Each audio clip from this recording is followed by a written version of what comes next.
আরো দাও গ্রামে ওয়াইফাই, এই টপিকটা নিয়ে এখন বাড়াবাড়ি হয়ে যেতেছে না? মজার একটা টপিক ছিল, একটু একটু মজা আমরাও করছি, কিন্তু রিসেন্টলি দেখি এটারে সিরিয়াসলি নিয়ে মারামারি হয়ে যেতেছে।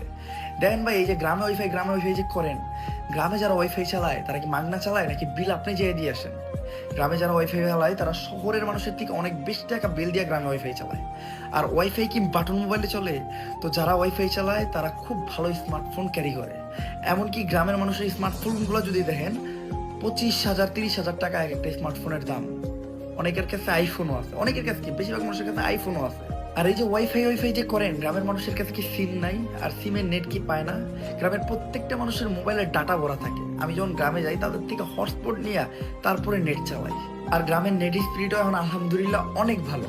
এমনকি আমাদের বাংলাদেশের অনেক ভালো ভালো কন্টেন্ট ক্রিয়েটর গেমার সেটাও কিন্তু গ্রামে থাকে। গ্রামের সেই ওয়াইফাই দিয়ে তারা তাদের ভিডিও আপলোড দেয়, ওইটাই শহরের মানুষজনরা দেখে। আর ভাই, গ্রামের হাওয়া বাতাস প্রকৃতি এগুলোর না একটা অন্যরকম মজা আছে, যেটা শহরের মানুষ বুঝতে পারবো না। তো শহরে আমরা আমাদের কাজের জন্য থাকি, বাট সবাই কিন্তু আমরা গ্রামটাই ভালোবাসি। তো গ্রামটা ট্রোল করার কিছু নাই।